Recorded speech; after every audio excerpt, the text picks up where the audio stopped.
ಬನ್ನಿ ಇವತ್ತಿನ ಈ ವಿಡಿಯೋದಲ್ಲಿ ಯಾವುದೇ ಬೇಳೆಯನ್ನು ಹಾಕದೆ ಮೆಂತೆ ಪಲ್ಯನ ಹೇಗೆ ಮಾಡ್ಕೋದು ಅಂತ ಹೇಳಿ ತೋರಿಸಿದ್ದೀನಿ। ತುಂಬ ಸಿಂಪಲ್ ಆಗಿ ಪಲ್ಯನ ಮಾಡ್ಕೊಳ್ಬಹುದು। ಈ ತರ ಪಲ್ಯನ ಬಿಸಿ ಬಿಸಿ ಜೋಳದ ರೊಟ್ಟಿ ಜೊತೆ ತಿಂತಿದ್ರ ಒಂದು ರೊಟ್ಟಿ ಜಾಸ್ತಿನೇ ತಿಂತೀರಾ, ಅಷ್ಟು ಚೆನ್ನಾಗಿರ್ತದೆ। ತುಂಬ ಸಿಂಪಲ್ ಆಗಿ ಬೇಗನೆ ಮಾಡ್ಕೊಳ್ಬಹುದು। ಇದಕ್ಕೆ ಯಾವುದೇ ಬೇಳೆ ನೆನೆಸಿಟ್ಟು ಹಾಕೋದಲ್ಲಿ ಏನು ಹಾಕೋದು ಬೇಡ, ಬೇಗನೆ ಅದನ್ನು ಒಗ್ಗರಣೆ ಹಾಕೊಳ್ಳೋದಷ್ಟೇ।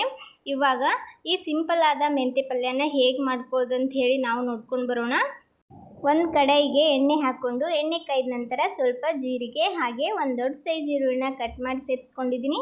ಈರುಳ್ಳಿನ ಚೆನ್ನಾಗಿ ಫ್ರೈ ಮಾಡ್ಕೊಳ್ಳೋಣ। ನಂತರ ಇದಕ್ಕೆ ಹಸಿ ಮೆಣಸಿನಕಾಯಿ ಹಾಗೆ ಬೆಳ್ಳುಳ್ಳಿಯನ್ನು ಪೇಸ್ಟ್ ಮಾಡಿ ಸೇರಿಸ್ಕೊಂಡು ಇದನ್ನು ಚೆನ್ನಾಗಿ ಫ್ರೈ ಮಾಡ್ಕೊಳ್ಳೋಣ। ಗ್ಯಾಸನ್ನು ಮೀಡಿಯಂ ಫ್ಲೇಮಲ್ಲಿ ಇಟ್ಕೊಂಡು ಎಲ್ಲನೂ ನೀಟಾಗಿ ಒಂದು ಸ್ವಲ್ಪ ಹೊತ್ತು ಫ್ರೈ ಮಾಡ್ಕೋಬೇಕಾಗ್ತದೆ। ಇವಾಗ ಎಲ್ಲನೂ ಫ್ರೈ ಆದ ನಂತರ ಇದಕ್ಕೆ ಒಂದು ಸ್ವಲ್ಪ ಅರಿಶಿನ ಪುಡಿ ಹಾಕ್ಕೊಂಡಿದ್ದೀನಿ। ಅರಿಶಿನ ಪುಡಿ ಹಾಕ್ಕೊಂಡು ಇದನ್ನು ನೀಟಾಗಿ ಮತ್ತೊಮ್ಮೆ ಫ್ರೈ ಮಾಡ್ಕೊಳ್ಳೋಣ।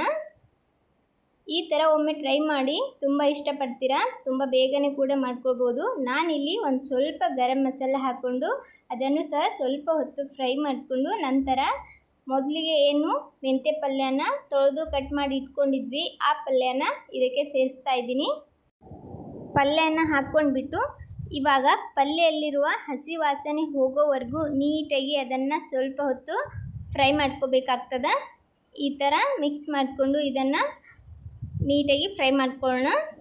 ನೀಟಾಗಿ ಮಿಕ್ಸ್ ಮಾಡಿದ ನಂತರ ರುಚಿಗೆ ತಕ್ಕಷ್ಟು ಉಪ್ಪನ್ನು ಹಾಕ್ಕೊಂಡು ಇದನ್ನೊಮ್ಮೆ ನೀಟಾಗಿ ಮಿಕ್ಸ್ ಮಾಡ್ಕೊಳ್ಳೋಣ। ಈ ಥರ ಉಪ್ಪನ್ನು ಹಾಕೋದ್ರಿಂದ ಮೆಂತೆ ಪಲ್ಯ ಬೇಗನೆ ಬೇಯುತ್ತೆ, ಅದಕ್ಕೋಸ್ಕರ ಉಪ್ಪನ್ನು ಹಾಕಿ ನೀಟಾಗಿ ಮಿಕ್ಸ್ ಮಾಡಿ ಒಂದು ಸ್ವಲ್ಪ ಮುಚ್ಚಿಬಿಟ್ಟು ಇದನ್ನು ಬೇಯಿಸ್ಕೊಂಡಿದ್ದೀನಿ। ನೋಡ್ಬೋದು ಎಷ್ಟಾಗಿದೆ ಪಲ್ಯ, ನಾವು ಹಾಕುವಾಗ ಎಷ್ಟಿತ್ತು ಇವಾಗ ಎಷ್ಟಾಗಿದೆ ಅಂತ ಹೇಳಿ। ಲಾಸ್ಟಲ್ಲಿ ಇದಕ್ಕೆ ಹುರಿದಿರೋ ಶೇಂಗಾವನ್ನು ಈ ಥರ ಪುಡಿ ಮಾಡಿಕೊಂಡು ಸೇರಿಸ್ತಾ ಇದ್ದೀನಿ। ಅರ್ಧಂಬರ್ಧ ಗ್ರೈಂಡ್ ಮಾಡಿಕೊಂಡು ಇದಕ್ಕೆ ಹಾಕೋಬೇಕು। ಈ ಥರ ಶೇಂಗದ ಪುಡಿ ಹಾಕೋದ್ರಿಂದ ತುಂಬ ಚೆನ್ನಾಗಿರ್ತದೆ। ಶೇಂಗಾ ನಡುವೆ ಬಾಯಲ್ಲಿ ಬರ್ತವೆ, ಒಂದೊಂದು ತುಂಬ ಟೇಸ್ಟಿಯಾಗಿರ್ತದೆ। ಬಿಸಿ ಬಿಸಿ ರೊಟ್ಟಿ ಜೊತೆ ಈ ಥರ ಪಲ್ಯನ ಮಾಡಿಕೊಟ್ರೆ ಒಂದು ರೊಟ್ಟಿ ಉಣ್ಣೋರು 2 ರೊಟ್ಟಿ ಉಣ್ತಾರೆ, ಅಷ್ಟು ಚೆನ್ನಾಗಿರ್ತದೆ। ಇದನ್ನು ಇನ್ನೊಂದು ಸ್ವಲ್ಪ ಹೊತ್ತು ಮುಚ್ಚಿ ಉಮ್ಗೈಸ್ಕೊಳ್ಳೋಣ।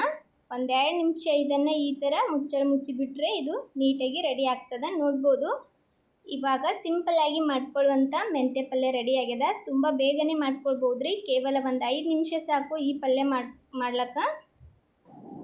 ಯಾವುದೇ ಥರದ ಬೇಳೆ ನೆನೆ ಇಡೋದು ಹತ್ತಲ್ಲ, ಯಾವುದೇ ಬೇಳೆನ ಕುದಿಸಿ ಪಲ್ಯ ಮಾಡೋದು ಬೇಕಾಗಿಲ್ಲ। ಈ ಥರ ಸಿಂಪಲ್ ಆಗಿ ಒಗ್ಗರಣೆ ಹಾಕಿದ್ರೆ ಸಾಕು, ತುಂಬ ರುಚಿಯಾದ ಮೆಂತೆ ಪಲ್ಯ ಮಾಡ್ಕೊಳ್ಬೋದು। ಕಹಿ ಅಂತ ತಿನ್ನದೇ ಇರೋರು ಕೂಡ ಈ ಪಲ್ಯನ ಇಷ್ಟಪಟ್ಟು ತಿಂತಾರೆ। ಈ ಥರ ಒಮ್ಮೆ ಮಾಡಿಕೊಟ್ರೆ ಈ ರೆಸಿಪಿ ನಿಮ್ಗೆ ಇಷ್ಟ ಆಗ್ಯದ ಅಂದ್ಕೊಂಡಿದ್ದೀನಿ। ಇಷ್ಟ ಆದ್ರೆ ಒಂದು ಲೈಕ್ ಕೊಡಿ, ಹಾಗೆ ಇದೇ ಥರದ ಇನ್ನಷ್ಟು ರೆಸಿಪಿಗೋಸ್ಕರ ರಮ್ಯಾ ಮನೆ ಅಡುಗೆ ಚಾನಲನ್ನು ಸಬ್ಸ್ಕ್ರೈಬ್ ಮಾಡ್ಕೊಳ್ಳಿ। ಇನ್ನೂ ಯಾರೆಲ್ಲ ಚಾನಲ್ಗೆ ಸಬ್ಸ್ಕ್ರೈಬ್ ಆಗದೆ ವಿಡಿಯೋ ನೋಡ್ತಾ ಇದ್ದೀರಾ, ದಯವಿಟ್ಟು ಚಾನಲನ್ನು ಸಬ್ಸ್ಕ್ರೈಬ್ ಮಾಡಿಕೊಂಡು ವಿಡಿಯೋ ನೋಡಿ। ನನ್ನ ವಿಡಿಯೋ ಯಾರೆಲ್ಲ ನೋಡ್ತಾ ಇದ್ದೀರಾ ಎಲ್ಲರಿಗೂ ಧನ್ಯವಾದಗಳು।